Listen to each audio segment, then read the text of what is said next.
এইবাৰ যোৰহাটত ভুৱা বিত্তীয় প্ৰতিষ্ঠানৰ লুণ্ঠন য়েছ মানি ডিজিটেল বেংক নামৰ এটা ভুৱা বিত্তীয় প্ৰতিষ্ঠানে লুণ্ঠন চলালে গ্ৰাহকৰ লাখ লাখ টকা গ্ৰাহকৰ পৰা লুটি অন্তৰ্ধান হৈছে বেংকটোৰ কৰ্মচাৰীসকল মই বৰ্তমান যোৰহাটৰ পুলিবৰৰ যিটো শাখাত বেংকটো স্থাপন কৰা হৈছিল মই সেই স্থানত উপস্থিত আছোঁ আৰু ইয়াৰ ভিতৰতো এতিয়া গ্ৰাহকে ভিৰ কৰা পৰিলক্ষিত হৈছে কিয়নো গ্ৰাহকে লাখ লাখ টকা জমা থৈছিল য়েছ মানি ডিজিটেল বেংক নামৰ এই প্ৰতিষ্ঠানটোত কিন্তু ইয়াৰ পাছতে এতিয়া গ্ৰাহকসকলৰ মাজত এক হাহাকাৰ পৰিৱেশৰ সৃষ্টি হৈছে কিয়নো এই বেংকটোত এতিয়া এজনো কৰ্মচাৰী নাই আৰু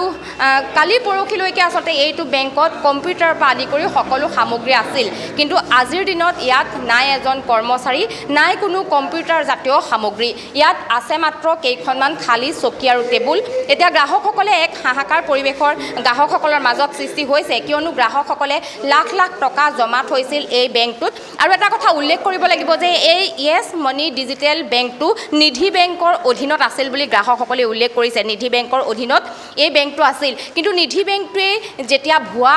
নিধি বেংকৰ বিষয়ববীয়াই যেতিয়া গ্ৰেপ্তাৰ হৈছিল এতিয়া য়েছ মানি ডিজিটেল বেংকৰ পৰা এইসকল গ্ৰাহকে কেনেধৰণে টকা লাভ কৰিব তেওঁলোকৰ জমা ধন কেনেদৰে উলিয়াব পাৰিব তাতো কিন্তু সন্দেহ আছে কিয়নো নিধি বেংকৰ অধীনত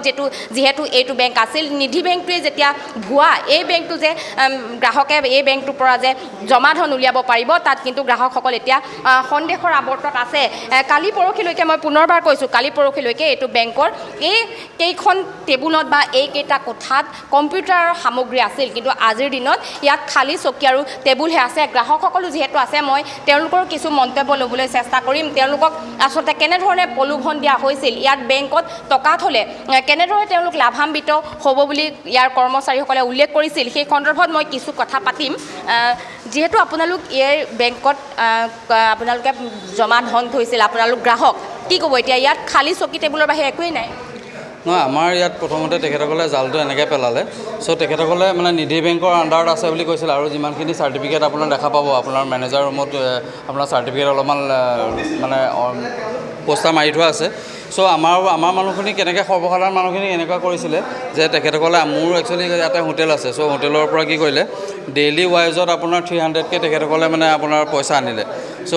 এইটো ডেইলি একাউণ্ট মানে চ' ডেইলি একাউণ্টত যদি পইচা থয় তেখেতসকলে কৈছিলে যে আপোনালোকে যদি 3 মান্থ যদি আপোনালোকে ট্ৰানজেকশ্যন কৰে চ' যিমানটো পইচা আপোনাৰ ছেভিঙৰ গোট খাব সেই ছেভিঙৰ গোটে তাৰ দুগুণ পইচা আপুনি লোন ল'ব পাৰিব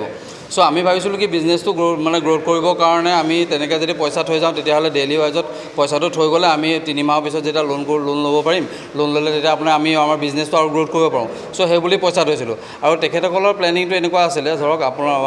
যোনে লোন লয় মানে ডাইৰেক্ট লোন লয় আপোনাৰ ধৰক 1 লাখ টকা যদি লোন ল'বৰ কাৰণে তেখেতসকলে প্ৰথমতে 20,000 টকা মানে আপোনাৰ জমা লয় চ' সেই জমা লোৱাৰ পিছত তেখেতসকলে কয় যে প্ৰচেছিঙত আমাৰ লোনটো আছে তো লোনটো আপোনাৰ প্ৰচেছিঙৰ থকাৰ পিছত আপুনি ধৰক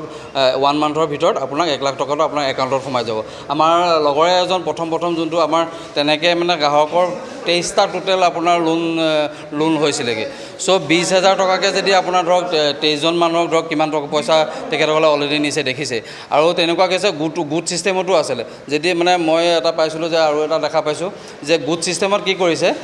5 গৰাকী মানুহৰ পৰা 5,000কৈ লৈছে আৰু মানে 5,000কৈ পইচা জমা লৈছে প্ৰথমতে আৰু তেখেতসকলক 25,000 টকাকৈ দিম বুলি লৈছিলে চ' এইটো এটা একদম পূৰা মানে সম্পূৰ্ণ তেখেতসকলে পইচা মানে প্ৰথমতে তুলি লয় তাৰপিছতে এনেকুৱা হেলেও মানে কোনো প্ৰশাসনে তেখেতসকলক একো কৰিব নোৱাৰে বুলি তেখেতসকলে ডেম কেয়াৰত এনেকুৱা কিছুমান মানে ভুৱা প্ৰতিষ্ঠান বনাই পেলাই কৰ্মচাৰী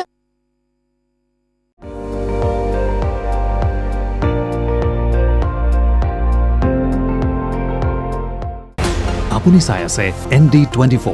সৰ্বশ্ৰেষ্ঠ নহয় সৰ্বোত্তমৰ দৌৰত